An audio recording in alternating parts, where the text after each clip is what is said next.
opening up for the Backstreet Boys. You know, we were in opposite groups, and my group reigned supreme that evening. No one was booing for us. Everyone was so excited for both teams. I remember boos. The producers like pulled me aside. They're like, we really want you to ask Aubrey this question. Like, why did she want to do Playboy? And they wanted me to dig. And this girl's like, you have to come to this party. I get up to this party all the way up in the hills. It was like the epitome of like a Hollywood Hills party. Okay, like it was like. Sounds scary. You have had any interactions with Diddy at all? I was at one party that Cassie and him were at together. And Chiquita lived with my parents and my brother for a certain time. No. Yeah. Everybody's checking for me, so I ain't got no choice but to prove that I ain't gonna fold under pressure. I'm just doing what I do. This is for everybody pulling for me. I'm a make a believer to you. Hi, you might remember me from Making the Band 3 Season 2.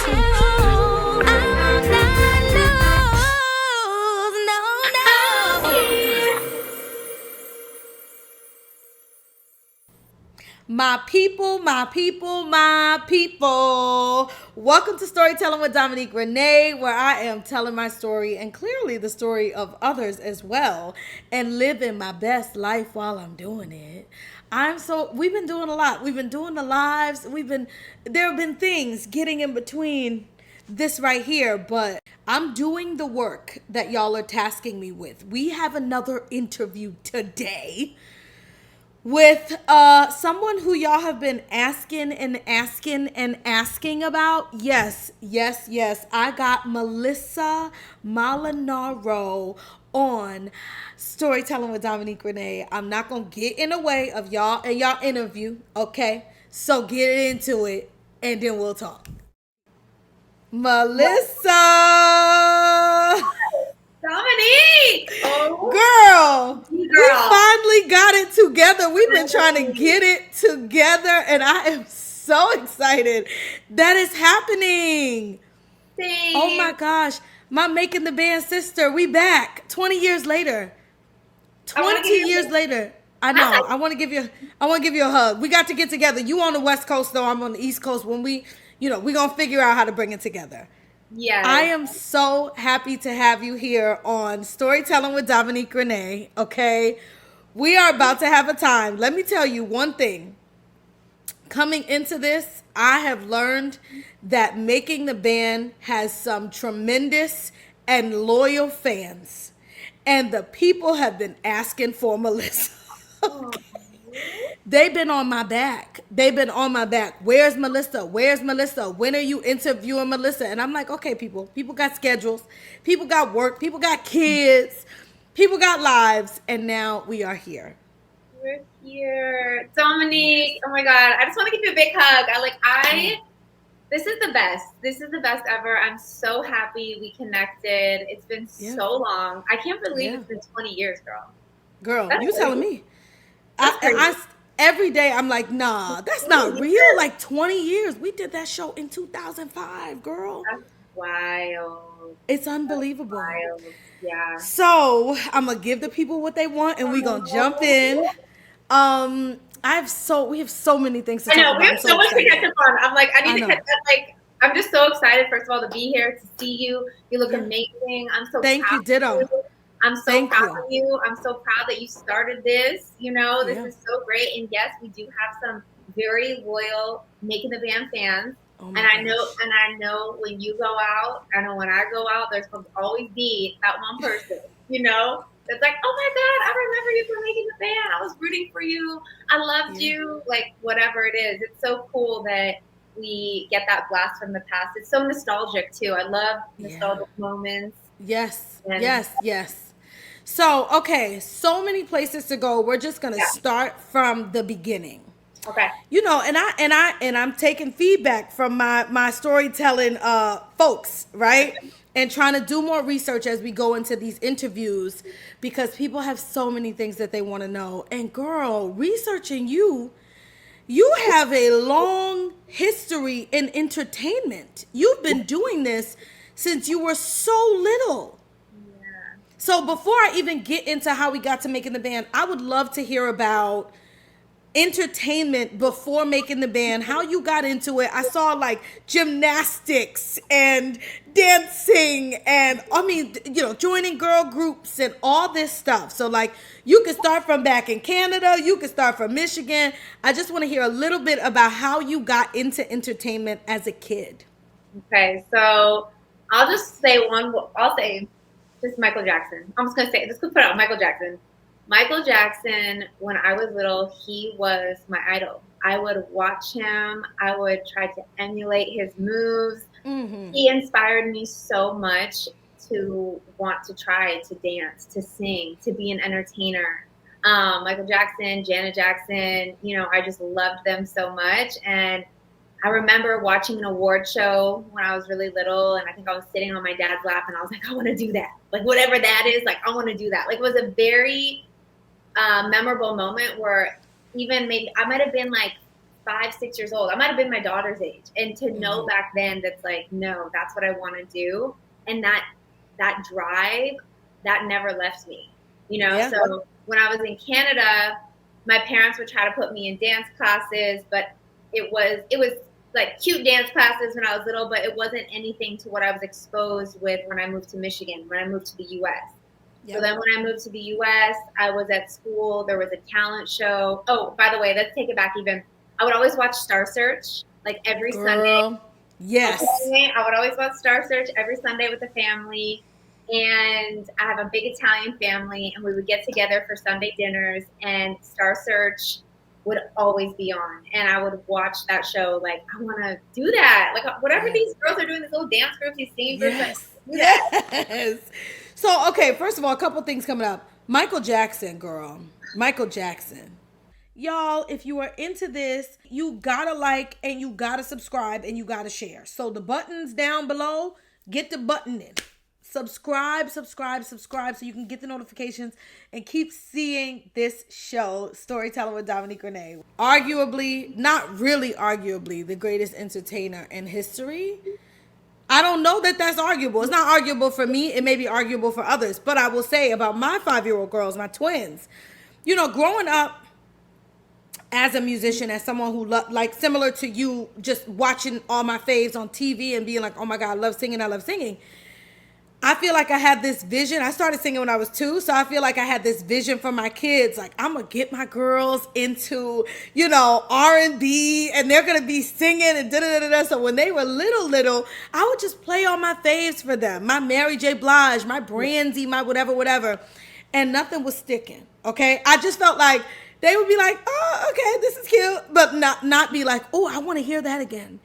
And then I have to, like, give my husband credit for my kids being all into music now, because one day he just put on a Michael Jackson song and it changed everything. From there, they wanted to hear more Michael Jackson songs. They wanted to see every single video that Michael Jackson's ever been in. I got them watching Moonwalker and every movie, like, just Michael Jackson.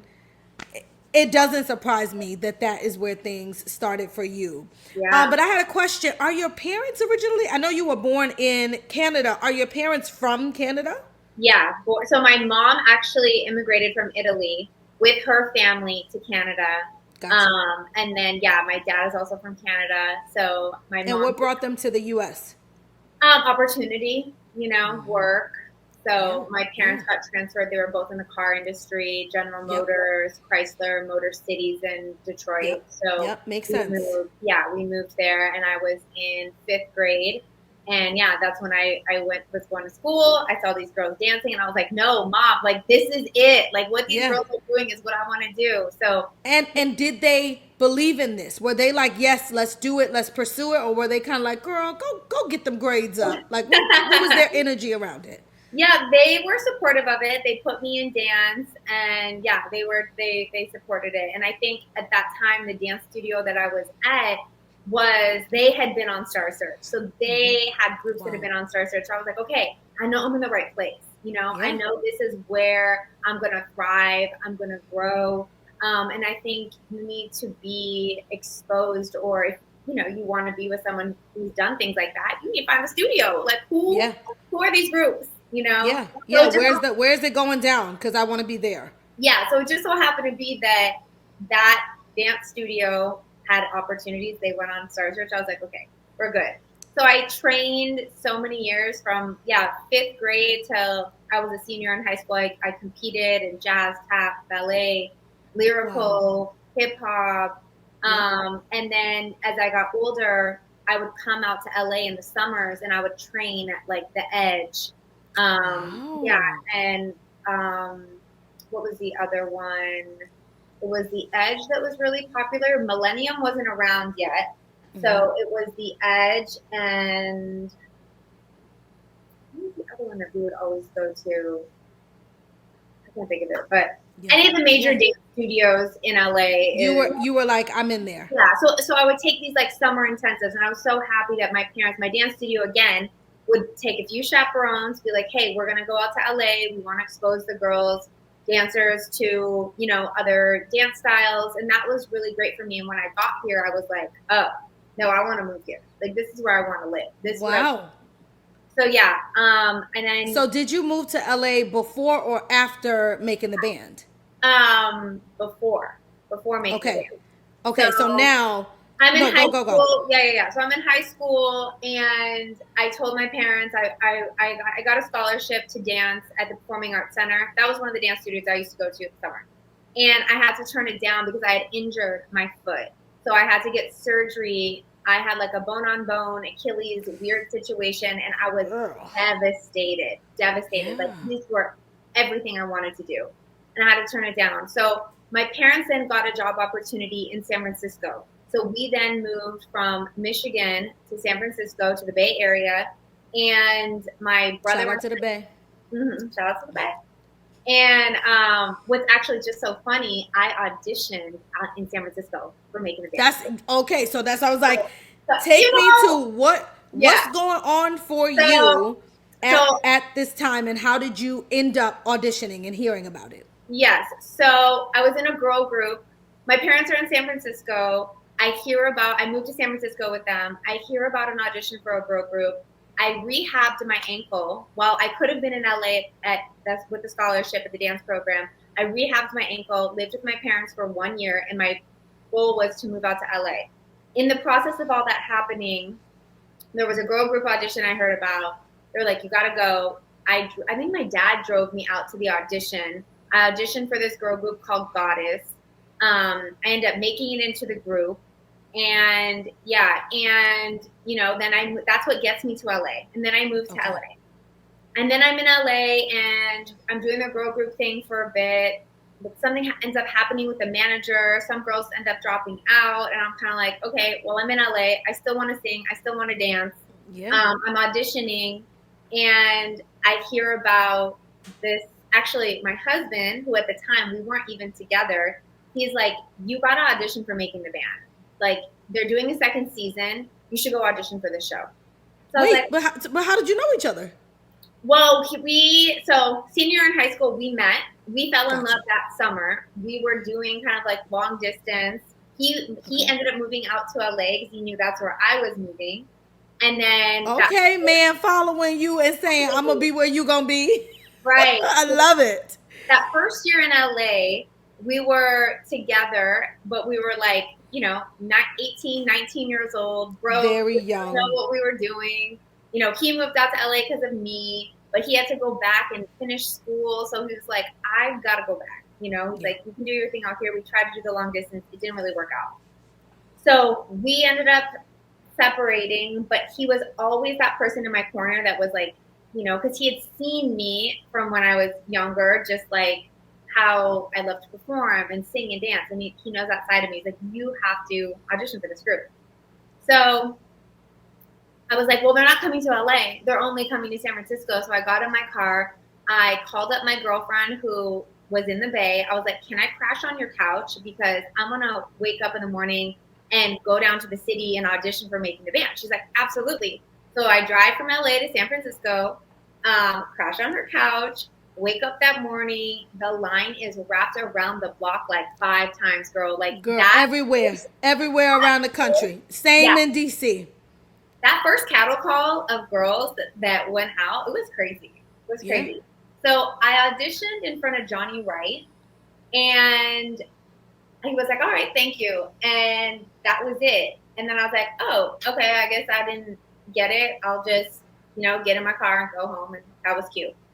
And then I get a call, and they're like, oh, they want you to come back for callbacks tomorrow. And I was like, oh my God, I didn't even bring like enough clothes for like another outfit for the also next. Okay, so see, I love hearing these intricacies, the differences between what was happening in the places. You left and they called you back for the next day, while in DC they told us before we left the building, like, these are the people who are coming back tomorrow. Yeah, and it could have been one of those situations too, like maybe they went back and reviewed the tapes and was like, oh, yeah, or whatever. Yeah. So I'm not sure, but yeah, I got called. So I went to the callback, and that's where it was like, I don't know if Diddy was there yet. It was just Doc, Lorianne, and Johnny Wright. And we did the dance audition and the singing audition. Let's rehearse. Southern girl with the Levi's on and an open smile. Wish I could say thank you. And then I got You're Moving On to the Next Level. And then the next level, I think, was the house. So then the next thing after that was us meeting in New York and then auditioning in front of Diddy. Yes. And that's where when we were at the Apollo, after all, you remember the girl that got kicked off for dancing in the back? Yes. Yeah. So that happened. And then from there, he chose, I think, 18 or 19 of us to join the 3 from the previous season. And we were in the house. And then we were in the house. Yeah. Yeah. I'm like, what did that feel like for you, hearing your name on the stage at Apollo and being like, I'm in? Oh my God. I was like just so excited, but it was also so much. Do you remember going down those steps into that really small like basement room, and there was like girls were like, we're getting their song together. Some were like half like getting the routine together. Like it was madness because there were so many girls. And folks don't know, you have to be there to know how small the Apollo Theater is. So growing up in New York City, I knew a lot about the Apollo, and it had a nationally televised show, but the stage was tiny, the audience was tiny, and so that basement area was very small. It was not made for 40 something girls to be down there, and we're like in front of the mirror stretching, and one person's over here singing and the next person is talking to someone doing a confessional, and people are over here. It was very, very intense. And I remember fear really setting in when that girl got kicked off for dancing in the back, because I was like, wait, you're not even here to see my talent? Like, am I just gonna get cut because I'm on the side? Like, and that girl was really intense. Good. That girl was really good too. I remember. I think she was from Detroit, but girl, it was intense. So okay, it was so intense. So yeah, and then like getting our name called on the stage from Diddy, and I just remember being like, oh my God, like this is now it's the next thing, Yeah. And then I can't remember, did we go home after that or go straight to the house?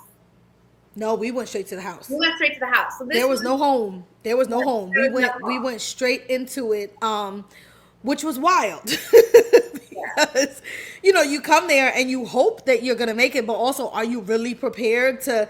They didn't give us a lot of information about how long we were going to be there, etc. So that was intense.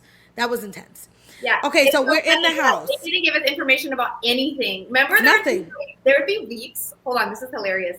There would be weeks where we would be in the house, like days would go by, and we're like, "Are we good? What are we doing? What are we doing?" They're like, "Oh, Diddy's in San Tropez right now. He'll be back next week." They're literally like keeping us in the house while Diddy was like yachting somewhere, and we're like, we're just waiting for this man to come in and shoot a scene. And that's what's so crazy, because I tell people, those 7 or 8 or 9, however many episodes, captured such a small percentage of everything that they shot. We shot for 2 or 3 months every single day, 24/7.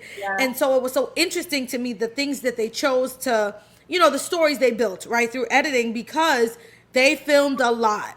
A lot. Like, and now reality shows are, they're like, you have a few weeks, they film whole seasons in a few weeks. I'm like, the fact that we were there for literally 3 months, like I felt like it was like forever. Yeah, it was wild. So talk to me about what you remember. What are your most, if there's one or two most memorable moments from when we were filming that show? Oh my God, there's so many. Remember he had us running in the park? Remember he was on You mean the 6 miles? Absolutely. and I absolutely remember he was that. on his chariot, like I just remember as soon as they said go, like Wait, with the bullhorn too. Don't forget the bullhorn. Yeah, the bullhorn. Yeah. I just remember I just kept running. I ran. I think I sprinted it the entire way. It was me and Taquita. And like I could not. I'm like my legs at one point. I'm like if I stop, that's it. I cannot stop because I feel like you were one of the first people to finish. If not the first, I don't know if you were the first, but you were one of the first people to finish. Girl, I was dead in the back, okay, because I don't run. I was dead in the back. Between me and Taquita, and I don't know if I was first or she was first, but we were the first two. And Shannon, I feel like Shannon was also up there somewhere, towards the front. And then they took us straight to Alvin Ailey and made a cut that day. We didn't go home. We didn't get to change. We were in our sweaty shorts and leggings the worst part was too when he just surprised us and he would show up at the apartment and we're like not prepared or ready for him and nobody like I think I was in mid like spray tan or something like that. Like I literally was like he showed up and I was like, what? I'm about to run this race right now? I got tanner on me. We can't be doing that. Spray tan is hilarious. Okay, so the run is one of your most memorable moments. There's so many memories. I also remember like the first night we got in the house and we were meeting Andrea and Aubrey. Yeah. Hold on. Malika, thank you. Mm-hmm. And I vividly remember I was like, wow, just the feeling of him and us and them. Like that was also very crazy. Being on the top of TRL was super memorable too, very surreal. Mm-hmm. What are some other crazy things? Miami was so fun. Your moment in Miami, girl, when you brought down the house. Okay. Thank you. Can we talk about that memory?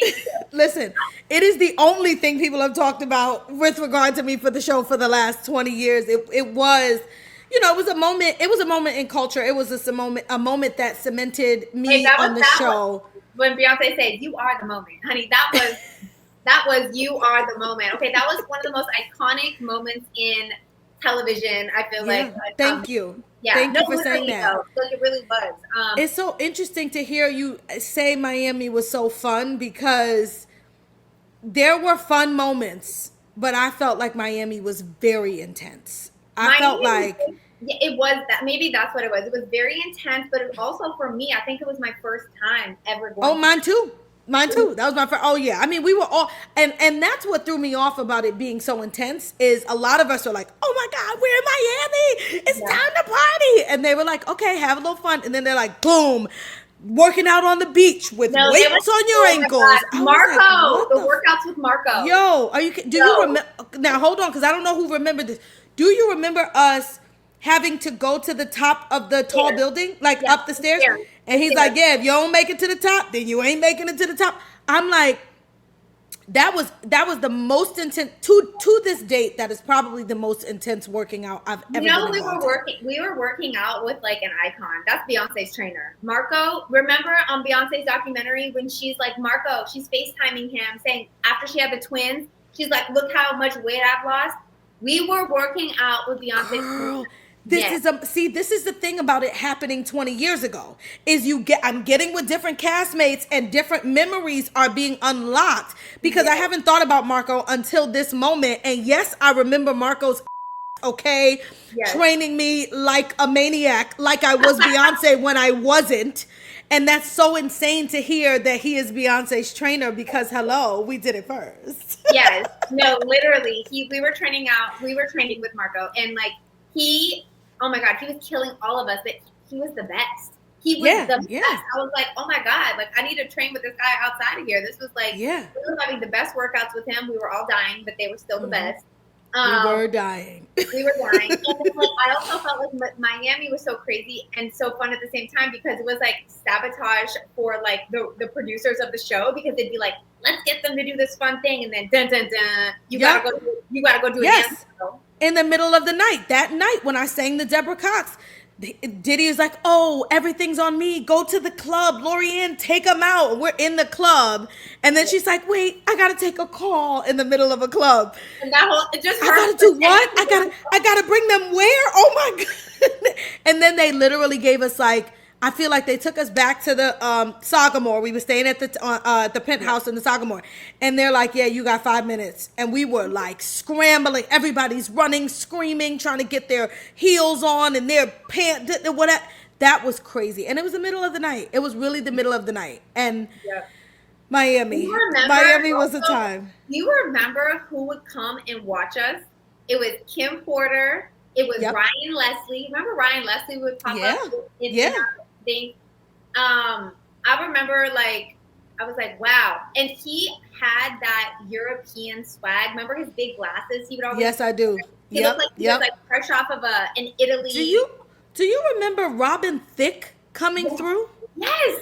So here's the deal. That was at the time when Robin was about to get with Andre Harrell. Andre Harrell was working, I don't know in what capacity, to get behind his career. I don't know if he was like managing him or whatever the role was. But Robin Thicke was around when we were filming the show too. It was so interesting, the like random folks who turned out to be who they turned out to be, but were there in the shadows in those moments. What's crazy is the church I went to in LA, a management company, a manager who was like the CEO of Overbrook Entertainment, which was Will Smith's management company. I remember being Overbrook. His name was Miguel. He used to go to my church with Tina Landon, iconic choreographer. Okay, iconic, did Janet, all the things.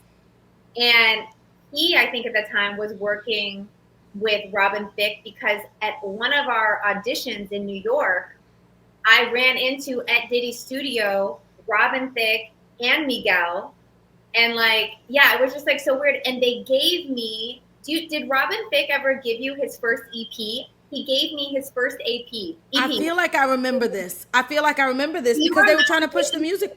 Yeah. He was just starting. So I'm going to take you back to a little bit. So before making the band, when I very first moved to LA, this was like 2001, 2002.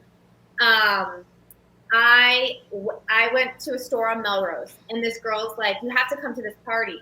And I was like, okay. And I wore one of her designer dresses. I get up to this party all the way up in the hills. It was like the epitome of like a Hollywood Hills party. Okay. Like it was like. Sounds scary. Yeah. But it was like, it wasn't. But at the same time, I got there and I didn't know this. I was at Robin Thicke's dad's house. Yep. Okay? There was a guy who looked like more hippie vibes, long hair.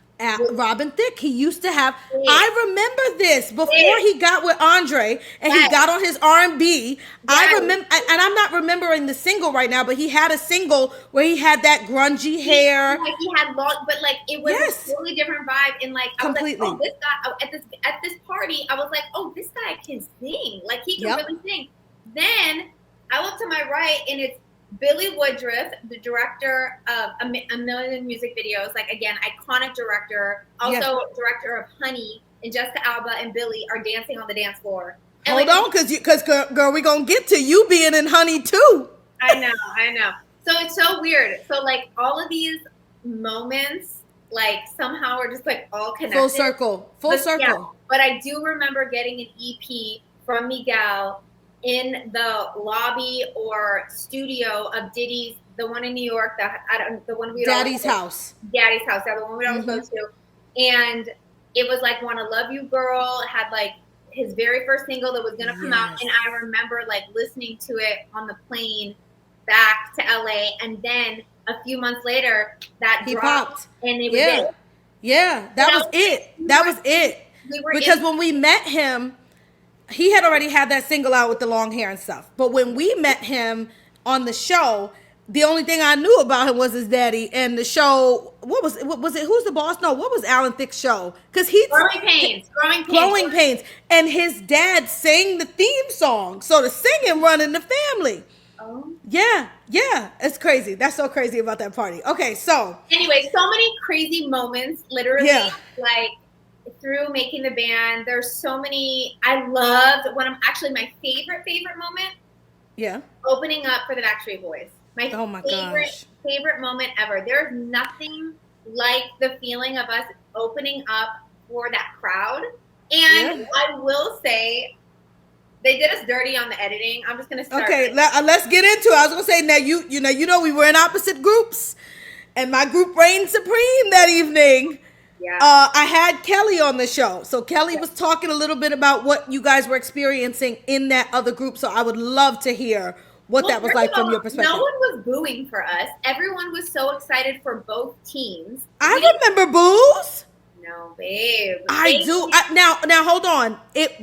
What I will say happened in editing is they showed booing twice, and booing didn't happen twice. I heard booing one time, either when you guys first finished, and it wasn't intense. Don't let me lie now. It wasn't intense, but they weren't booing when we did when they put both groups together and said, "Oh, which group do you want?" There weren't boos there, and I heard boos in the editing. So I'm gonna give you that. I don't remember them booing for us. I felt like everyone is so excited for everyone, but who do I think had the better song? You guys had the better song. You guys had the better song, had the better choreo. Like, there was more energy to the song. Mm-hmm. Like, if I was judging, I would have picked you guys. Mm-hmm. I don't disagree, and I said that we went in with Adonis. You guys went in with Ryan Leslie, and we got those two songs. I don't disagree that song. The energy of it was a mid-tempo. That song still goes. No. I'm talking about she. Lately I've been looking for a man. Yeah. That song was mid-tempo and hard to get behind in terms of getting in front of the Backstreet Boys. You know what I mean? It didn't match the moment. No, it didn't match the moment. I agree. And y'all were having some issues too getting along. I remember Dinosh. I think too, coming from Dinosh's background, she had been in the industry. She had been backup vocals for so many different artists. She was a choreographer, a really good dancer. Mm-hmm. I think her being older than us too at the time, she probably was like these girls, like, no, they need to get it together. I kind of felt for her because I also feel like they also did her editing. Like, she wasn't. She wasn't that hard. She wasn't that. They made her a villain for sure. They made her. So Kelly spoke on this. So in our interview, Kelly said that she's seen Dinosh a couple of times publicly since the show and has literally apologized to her. She's like, because when they show us, they make it seem like we were dogging you and coming for your neck, when they were kind of editing what was happening in some of those confessionals and piecing stuff together to make it seem worse than it was. I actually remember this was like one of the very first like reality talent-based shows. Okay. Absolutely. So people have to know, like, the way the producers went about their storylines, the way they went about using, it's called Frankenbits. It's an actual thing where they can take a sentence you're saying and chop it up and make it sound like you said something you didn't say. It's freaking crazy. Okay, so I feel like at the end of the day, it is about whatever that storyline is. And there would be moments in my confessional where the producer would be, and I was so naive and oblivious to like what was going on. They would ask us specific questions just for us to give them a sentence that they wanted to tee up to their storyline. No, literally. They would be like, I remember when Perry asked me, it's that one famous thing too, where, if she doesn't want to be in the band, I'm going to take out her spot or something like that. That against Andrea.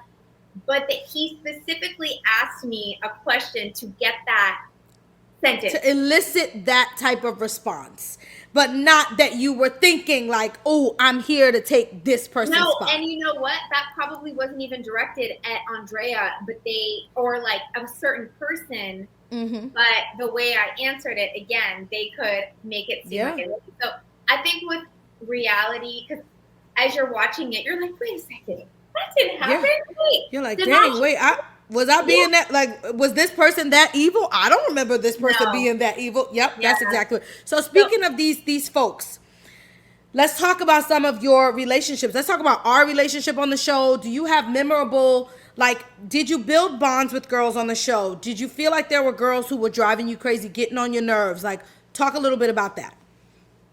Oh my God. I felt like, so long ago, but I felt like Taquita and I really connected in the beginning, like off jump, because she's just such a likable, just warm person, and I felt like we just, and she was funny. Like she would crack hilarious. So I felt like my bond with Taquita, right off the gate, like that was my girl. I didn't. And y'all had the Michigan connection. Yes, and we had the Michigan connection. And actually, Taquita ended up. My mom gave, after the show ended, my mom gave Taquita a job at the hair salon she was working at. And Taquita lived with my parents and my brother for a certain time. No. Yeah. Are you kidding me? Yes. This is so crazy, because the one thing that's coming up as you speak about Taquita is that there isn't one person who I've interviewed or who I've ever spoken to who has not said literally the same things about Taquita. She is coming up for me because I loved her down. We stayed connected for many years after the show. Saw each other in New York, saw each other in Vegas, saw each other in Cali. And there's something about a person who can elicit that kind of response from everyone around them, to be like, I loved this person. I felt connected to this person. I wanted to see this person win. Taquita is just, I feel like, emerging as that person from this show. One of the people from this show that people just couldn't get enough of. The girl, and she was herself. Like, she was so hilarious and not on purpose. Like, she was not there trying to entertain and make us laugh. And that is what was happening every single day. Every single day. She was hilarious. She was like, I was like so thankful for her, because in so many moments of just like intensity of like being nervous all the time, she was that icebreaker. She was that girl where I was like, okay, you feel like home to me, you know? Like, it was so nice to have her around. I hated how they pinned me up against her when Lorianne called me out to like pick that group in Miami, because the group I had wanted, when if I would have like done it again, I think Taquita always would have been in my group. But the way that they were segregating this group, where like it's almost like Lorianne was putting, that group that she had wanted. It was like Danash. It was very clear. Yeah, it was very clear. So it's like, it's almost like I just said that to be in my good graces with Lorianne, because she would come after my neck every single day. Oh my God. You preaching to the choir. Okay. Yeah. Dominique. I remember thinking like, oh my God, I'm like the worst dancer. Like, I know I'm a good dancer, but the way she would break us down, and that was her thing. She wanted to break us and like to build us back up. But I would get do you remember, were you there when she was picking on me so bad, and I told Johnny, I was like, I cannot with this woman right now. Oh, I don't remember that. It probably happened, because I definitely had some moments where I was crying, behind interactions with Lorianne. It didn't end up making the show, which I was like, I totally thought it would, because I just like was fed up with it. And then like the next day, it like she turned everything around and her energy was fine. But she was also so good for entertainment and camera. I say it all the time. You know, it's like she served like, first of all, she's an icon in her own right, like in terms of her skill set and what she's been able to do over such a long period of time. And she's another Canada girl. Yeah. But she was perfect for that show in terms of ratings, entertainment, that factor. It worked. The boom cack, honey. Boom cack. Exactly. Okay, so You spoke about positive relationships. A million people have asked me about the fight that we had on this show. I don't know if you remember. No. But girl, I don't listen, and people don't believe me. I don't remember what happened. Let me tell you why it keeps coming up. I need to pull up the clip. Can you? So listen. I'll tell you, and I'll show it to you when we're done. But basically, there's a moment when, you know how when the show starts, they'll be like coming up on Making the Band, or they'll say last week on Making the Band, this is what happened. They did not air whatever happened between us. But then when the next episode came on, it said previously on Making the Band, and it showed us arguing. And it showed, I'm like, I remember throwing my hands up. We were in a group together. You, me, Cindy, Chelsea, and somebody else. And maybe Cowie. Were in a group, and we were struggling. That was when Cindy went to the hospital, and Cindy had to come out, and we had a hard time. But you and I got into it, and I remember being like, I feel like she's the pretty one, but it didn't show who I was even pointing to. And then I was saying something like, no, because it's about respect. And that's all they showed. So people are like, hello, they're saying previously on Making the Band, but they didn't actually show us when y'all were having whatever. Girl, I don't remember what we were going at it about. I have no idea. Keep it honest. We changed it for her, and now she's changing what she said. She has serious issues with respect. I feel like you are the pretty one. It's all about the outside. I don't like ugly. Yeah, I don't remember either, but I was like, as soon as I get with you, I'm gonna see if you remember, because it was 20 years ago. Even we were that, in I didn't that remember. group. You said Cindy went to the hospital? I didn't remember she went to the hospital. Yes, Cindy like had fatigue or something. She like fell out in Jamba Juice and ended up having to go to the hospital. She didn't get cut for it though. She took basically 24 hours off. Like she had to take some time and rest. So we ended up having to be in a separate group. I recently saw Cindy. I think it was at our Christmas party. I was at Tank, the artist Tank, and Zena are really good friends of mine. And Cindy, Tank. Girl, I love me some Tank. He's so damn talented. He is. Yeah.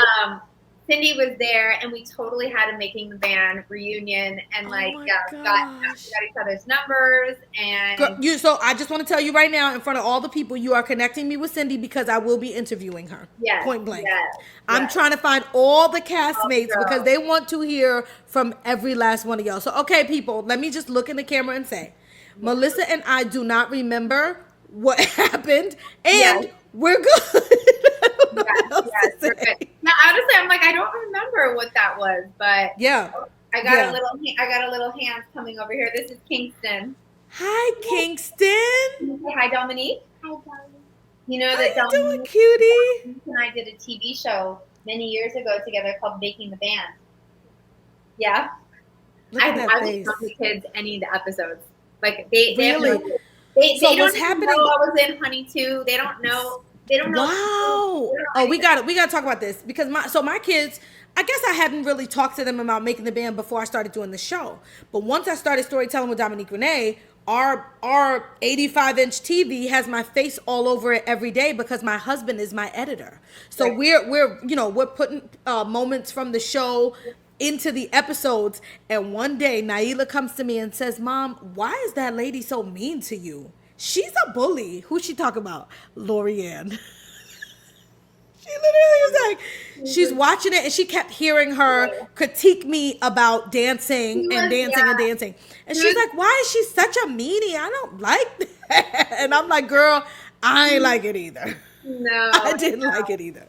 None of us did, but that was her role. And like, what's funny is shooting Honey 2 and having her be one of the judges. So I hadn't seen Lorianne in so long and then got connected with her when I was filming Honey 2. And it was just like a full circle moment, you know? And what was the energy between the two of you? It was good. It was like, oh my God, you know, so good to see you. Congratulations. It was very, very positive. You know, I think Lorianne has a big heart, and I think she is such a beautiful person. I just think when those cameras turn on him, he has a job at the end of the day too, and that character that she brought and just being that, it was just what it needed. Yeah, it worked. It worked. Okay, so now we ended up, I mean, you and I were folks who ended up being finalists, made it all the way to the end of this show. Yeah. But before we did, they sent us home. Yes. What was that 3-month break like for you? Again, you talked about the fact that they never told us anything. They never gave us any advance notice. They're literally like, yeah, go home. We don't want you telling people who's going to be in the band. So goodbye. And they didn't even tell us when we were coming back. So how did that impact you? And what did you do in that time? I was so excited to be home. First of all, I felt like homesick. I was like, I wanted to be with my dog Jazzy. I just was like, I need to decompress. And it was so stressful, I think, being on that show at the age we were at and dealing with everything. Because, we were like, had never done anything like this before. And we were all just so young. And I think that break was totally needed. I'm so happy they gave that to us. I didn't know it was going to be as long as it was, because at certain times I was like, are they finishing? Like, are they going to call me? Yeah, like it was weird. It was so long. And in that time, I had made relationships with Richie, who was Lorian's assistant. We would meet like every week and dance our asses off. We would do choreography in my little basement of my apartment. I filmed them on my little camcorder. I have like the best videos of us. I tell him this all the time. I'm like, the choreography he would like give to me, because he would just give me choreography and it was about how fast can I pick it up, because that was pretty much us on the show. She would throw something at us and it's like, if we didn't pick it up, you might get cut, So I was just kind of like wanting to get good at picking up choreography like super fast. And I feel like I was the strongest and best I could have possibly been. I also was doing like vocal lessons. Like I remember just being in like intense training mode, which was really great. I felt so strong coming back. And then I was like, she's not going to give us anything new. And then she gave us some choreography that's like, I'm like, I never rehearsed any of these dances. Yeah, that you the old stuff. The old stuff. Yep. I was ready. Everybody was shell shocked by that. Everybody was shell shocked by that. I thought she was going to give us some new stuff. Yeah, none of us were practicing the old stuff because we're like, she's not going to bring that back. And she did. Wow. So, okay. Hearing that you felt so prepared and you had done this thing, because girl, my story was the opposite when I was home. You did your work, you're rehearsing, you're singing, you come back and you're like, I'm ready to make this band. Yeah. What happened? I felt so strong and like physically, mentally, like good. Vocals were down, dancing was down. I was in the gym. Like I just felt so like, let's go time, So what happens for you when you don't hear your name on that rooftop? Oh my God. I was literally devastated. I was crushed, bro. I was crushed. I was fighting back tears. I can relate. I can relate. Yeah, I was fighting back tears. I was just trying to keep it all together, be good sportsmanship for the other girls who made it, cheer them on from the side, when deep down inside I was just like, oh my God, like that should have been me, Mm-hmm. That could have been me. Yeah. But everything comes as a blessing. And had I got to be a part of that group, I would have never got the opportunities that I had after. So I feel like, God knows where he wants to put you, and whatever your destiny is going to be is already written. Mm-hmm. And I felt scary at the time, like, why? But then I was like, no, he had a different plan for me. And I'm just like so grateful of that plan, Yeah. And I feel like you were not kidding about making it. You were on another show. I don't know if that was in this, within another year. Like, we got to talk about what happened next, because you were on the Pussycat Doll show. And then I think you were on All About Aubrey. Like, give me a little bit of what happened right after making the band and how you were able to pick it up and be like, all right, next, let's go. Yeah.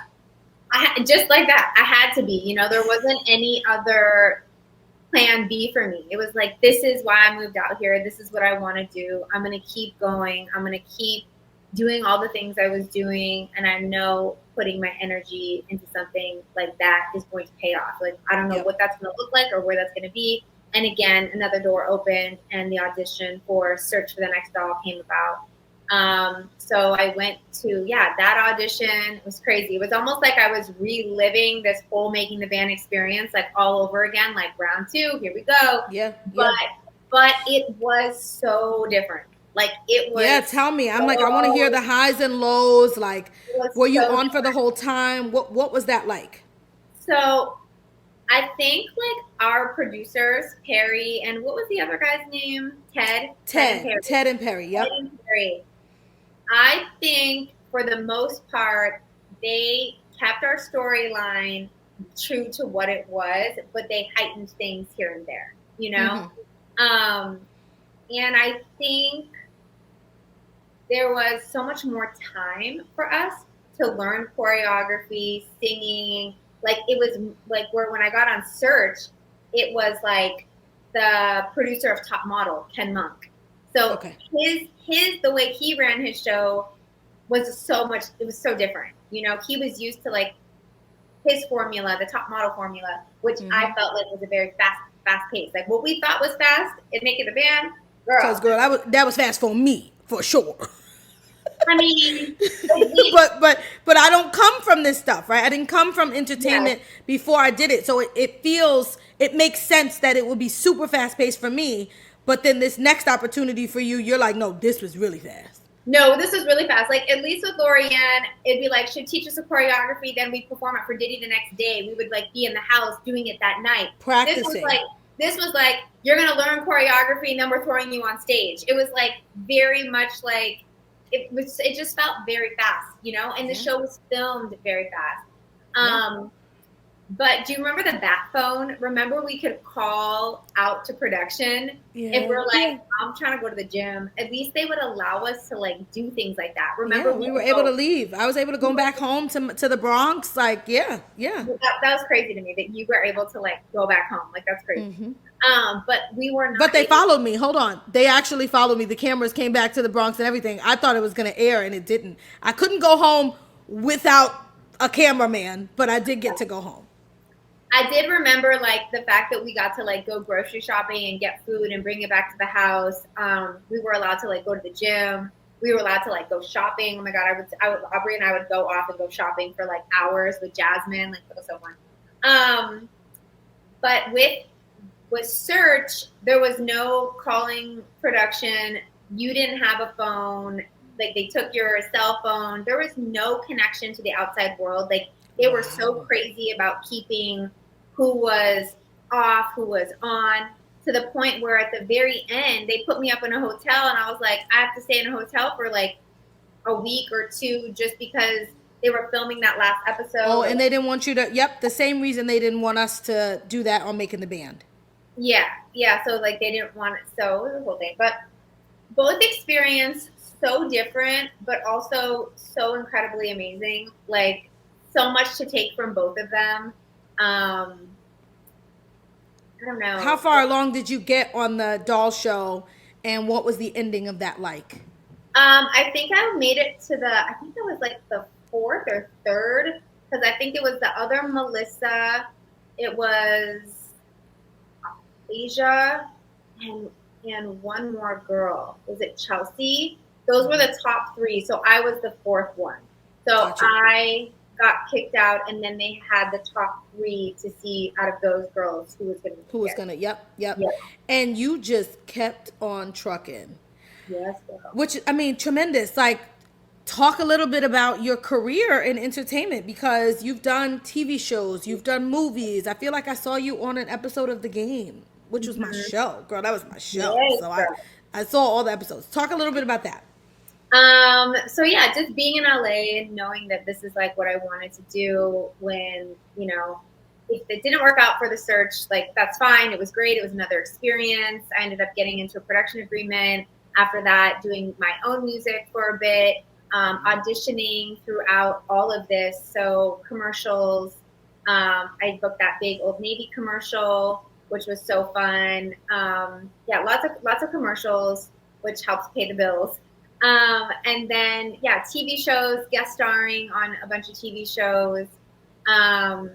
Movies. I did a big like action movie with Dolph Lundgren, where I played a pop star. So getting to do the things I love to do still within the realm of like singing and dancing was always the plus for me. Obviously when I booked Honey 2, I was like, oh my God, dream job, you know? When I booked Hit the Floor, which was like another dance show, dream job. Booking Command Performance, where I play the pop star, dream job. Like booking the Old Navy campaign, which I'm like, they were looking for like a Fergie with 2 guys that could sing and dance, dream job. Anything revolving around that was iconic for me. Like I just amazing. It's just like what I wanted to do and be doing. So yeah, I've had some great moments and things that I've like really got to enjoy to do. My wedding dance, I did a dance with my husband that kind of went viral. That was so crazy. I saw it. First of all, you used some of my favorite songs in that joint. That Lil Mo Forever song is one of my favorites. It's one of my favorites to sing. Forever. I'm like, how did you choose the music for that? I didn't know if it fit the crowd, so I was like, this is interesting and popping. Like it millions and millions and millions of views. Like the choreography was amazing. Did your husband absolutely love it? Like, what was his response to that? So, because I'm a millennial, because 2000 is the year I graduated high school, that song, Forever, Lil Mo, and Fab, that was like one of my favorite all-time songs. I knew I wanted to do a dance for my husband. Even back then, like, I was like, oh, I'm going to dance. This is the song I'm picking for my husband. And Lil Mo's vocals, nothing like her vocals. Yeah. Lil Mo is just... Ooh, girl, one of my all-time faves. First of all, how did you and your husband even get back together? Gosh. So throughout the years, we still kind of like kept in touch, and then I feel like around our like late 20s, early 30s, we kind of like reconnected. At the time, he was working in Florida. He was in Naples, in Tampa. He kept kind of like traveling around with work, and then I was still in LA, and we were dating long distance, and I was like, okay, what are we doing? Like, what are we really doing? And then he moved out to LA, and the year he moved out to LA, he ended up proposing to me, which I was like, wow, I didn't know he was going to propose to me that year, but it was amazing. And now we have 2 beautiful kids, London, my daughter, who's 6, and Kingston, my son, who is 4, turning 5 in 2 weeks. So I love it. Your family is so beautiful. I love it. Okay, so you get back into entertainment. One of the things we didn't come across talking about the All About Aubrey show, but I wanted to say, I heard you say a second ago that you, Aubrey, and Jasmine used to go out and go shopping. I was so shocked when you were talking about memorable girls and moments. I didn't hear Aubrey, but I know that you guys picked up something after the show because you guys were seen by paparazzi together. You were on her show, All About Aubrey. Tell me a little bit about how that happened. I just came in for one little episode, and it was so weird because, again, reality shows are just so weird. The producers like pulled me aside. They're like, we really want you to ask Aubrey this question. Like, why does she want to do Playboy? And they wanted me to dig. You know, and they asked you that offline before you even got with her. Yeah, offline. Wow. And then we have that like infamous scene where we're at the restaurant. I'm asking her these questions. She's feeling like I'm grilling her, and she like just gets up and walks away. And I'm like, okay, well that was great. So, but she had no idea that production had put you up to it. No, she didn't. Okay. So yeah, and like with Aubrey, I feel like our relationship was always kind of like up and down, you know? It's like, I kind of felt like there were times when like, it's like when someone love bombs you and they're like really on you. And then all of a sudden it's like the next day they act like they don't know you. It's like it was kind of just like weird all the time, you know? Until, and I had to remove myself from that relationship for many years because I was like, I don't like this. This is a weird relationship. It felt very toxic. Yeah, yeah.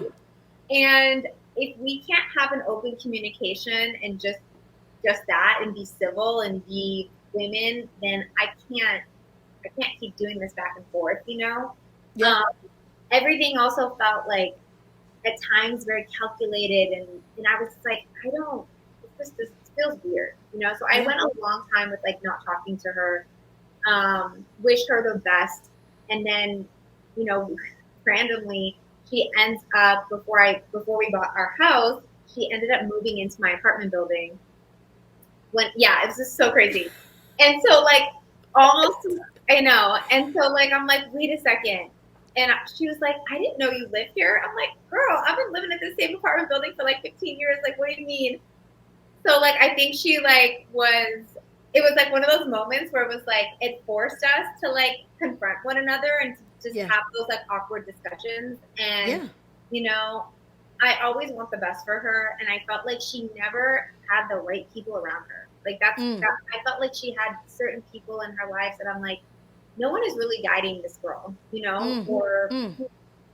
So I always tried to be that in any capacity that I could be to her, but I haven't, you know, we left always on good terms.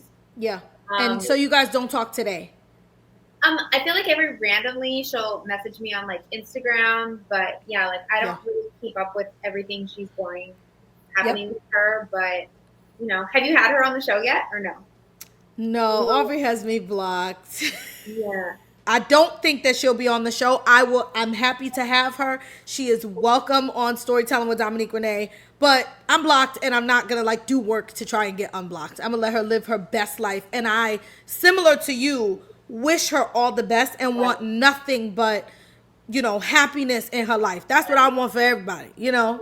Amen to that. Yes. I feel the same way. I just like wish her all the best, whatever she's doing. I want success for her.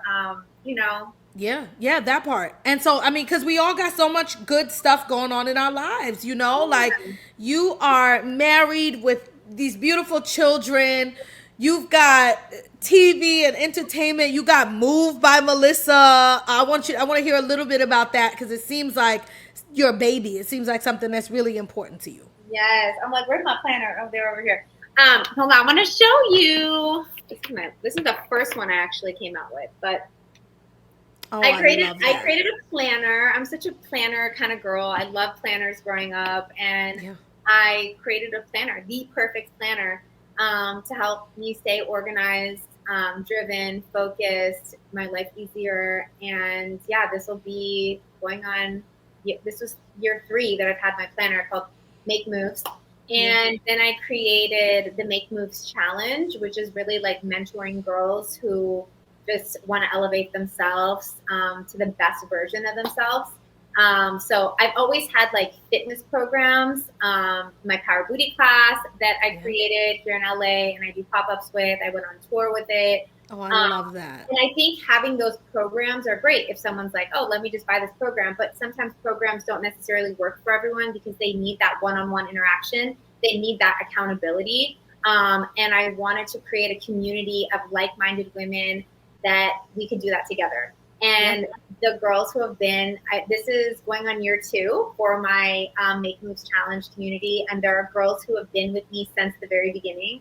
And have been doing so amazing, so incredible, literally changing their life around. They are a totally different person, physically, bodies, losing weight, just mentally confident, all those things. And I felt like I've always been an advocate of fitness and health and wellness. And it's, for me, I'm so passionate about it. So it's like, I love being able to do this and help other women.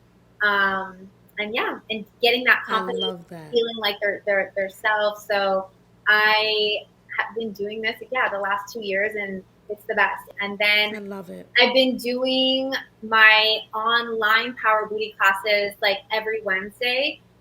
So I don't know when this is airing, but we might be able to tee up a class, and maybe y'all can hop in class with me. Dominique, I would love. Oh, girl, I need it. Okay, I done had a baby. I just had a baby 6 months ago, so maybe I need to jump in. Now I got a whole lot of booty. I'm just trying to lose some other stuff. No, No, it's a full body day. So we'll figure out when that is, because I would love that for your community to experience an online power booty class, and it's just through Zoom. It's super easy. I'm gonna drop the link in here. Okay. Yeah, I got you. I'm so proud of you, girl. And the reason I'm saying that is because, some people are consumed with fear. That's something that I feel like I've battled with over time. And one of the through lines I hear for you is like, nah, I said I'm doing this. This is my passion, and I'm on it. From a little girl dancing and doing gymnastics to like girl group to making the band to Pussycat Dolls to like, TV and entertainment, and in TV and movies, being able to dance, to continue the movement piece, and now coming full circle with this move by Melissa and the planning. I love it, and I'm proud of you. We are, I feel like, in 2025 thriving, and the elephant in the room is that at the helm of where you and I met, there is a person who is not necessarily thriving in 2025, Diddy. And I don't know if from that show you have had any interactions with Diddy at all, been to Diddy parties, talked to him after the show, etc. What if anything happened after making the band? I feel like I was at one party that Cassie and him were at together, and he was so consumed with everything else. Like, I felt like it was about to be one of those moments where I was going to be like, hey, Diddy, remember me? We did our show together, Yeah. So, like, even Cass was like, go say hi to him. And, like, it was just so much going on. I was like, wait, Cass as in Cassie told you that? Yeah. Got you. So you two know each other? Cassandra. Yes, Cassandra and I know each other. Yeah. So she was like, go say hi to him. And I was like, nah, I'm good. Like if I'm in the area and like it doesn't feel like it's the time or whatever, like I'm not gonna press anything. Yeah. So I just, I would have loved that interaction. I would have loved, like, would he even remember me? Like, I don't even know. Like, like he's got a lot going on in his life. I don't know, like, if he would be like, oh my God, Melissa, so happy to see you. It's been a while or whatever, and reminisce about the show. Like, in my mind, like, that would have been awesome, but that wasn't how it went down. But that was literally maybe the only interaction or like time I've seen him outside of filming. And I was gonna say, I gotta ask if you were at the after party, if you were any of those wild things that we're hearing about. Yeah, no, I wasn't, and I had all those stories that were coming out. I was like, wow. I was like, because our experience with him was like totally different. It was professional. Completely. Yes. It was very, very professional, and that's just what it was. Like, we didn't have any weird interactions with him. We didn't have any like, I agree. And so knowing that, Cassie, were you shocked by the news of everything that has potentially or has allegedly gone on between them? When I tell you, when I saw that footage, girl, that hotel footage, I felt sick to my stomach. I just could not. And so a few years ago, she had a women's kind of like wellness get-together thing with a bunch of moms. She had just had her daughter, and she was pregnant with her second. So it was a bunch of just moms in the industry. Such a very beautiful event that she put on, and I just kept thinking, no, this can't be the girl. This can't happen to someone like her, because she has the most beautiful heart and soul, and is so genuine and so pure. And I was like, God, it's like he robbed her from her innocence. There's so many things that like were going through my mind when I saw that footage, and then hearing everything after, girl. Yeah. No, I can't with the freak offs and all that stuff. I was like, this poor girl, like, she deserves everything she's getting in life right now, because what she went through was insane, like insane. Yeah. I continue to say that I pray for peace and healing and blessings over any alleged victims Yeah. of anything. And it doesn't, like you said, take away from the experience that we had, which, I'm so glad to be able to say I didn't see nothing. I didn't hear nothing.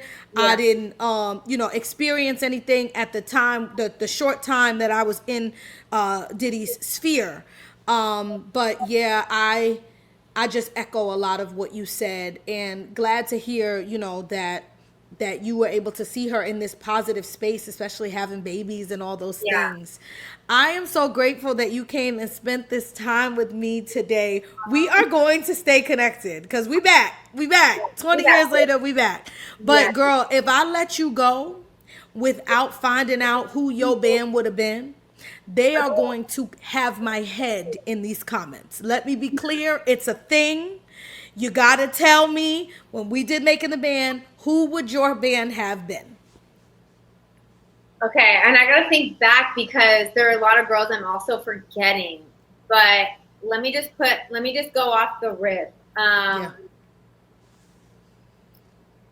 I would have Taquita. I would have you. I would have Kelly. I would have myself, obviously. Got to. You got to. And I need someone else. I gotta think about I gotta think about who else.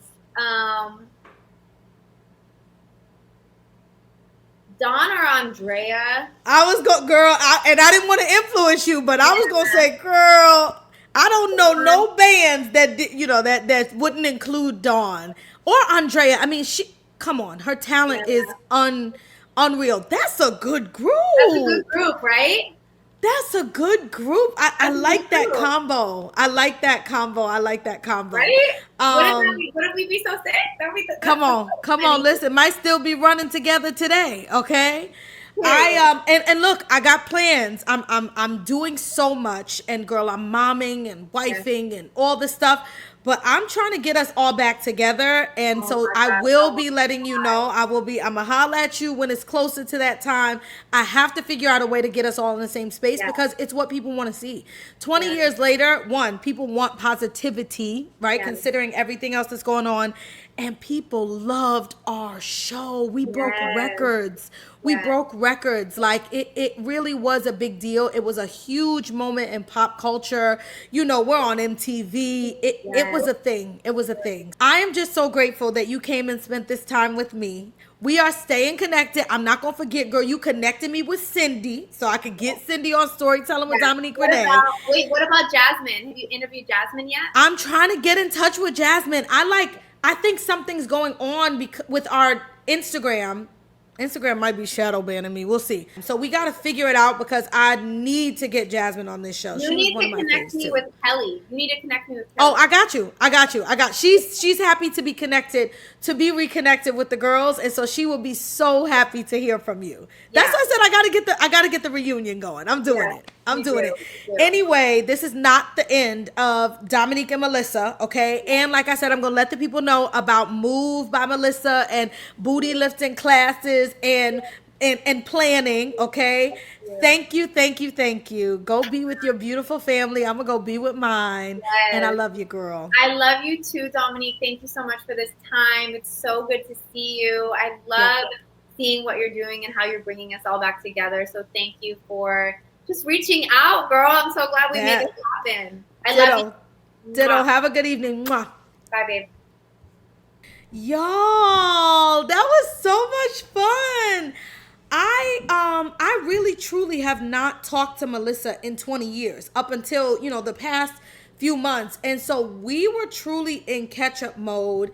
It felt like water. And I'm glad to see an example of people who are like, no, I'm going to do this no matter what. This is what I'm supposed to be doing, and I'm going to do it. It's actually really inspiring for me because that is the space that I'm in now. I'm answering the call now. And this calling, this storytelling, this orating is clearly something that I'm meant to be doing. but I let things get in the way. And I don't regret any of that stuff, but I let things get in the way of my calling. And so I'm really inspired by Melissa's journey to stay the course no matter what, to keep trucking. This opportunity didn't work out. Cool. Let's get into it, because this is clearly what I'm meant to be doing. And I'm not kidding about staying connected with her and reconnecting all the girls. So we got the things coming up, okay? You just got to stick with it, because if it wasn't evident to you in the first few episodes, I know it's evident to you now that ain't no story like a Dominique Renee story. That's why you sticking with me. That's why you're subscribed. That's why you've already liked this video. And that's why you coming back for the next episode. Okay? Peace.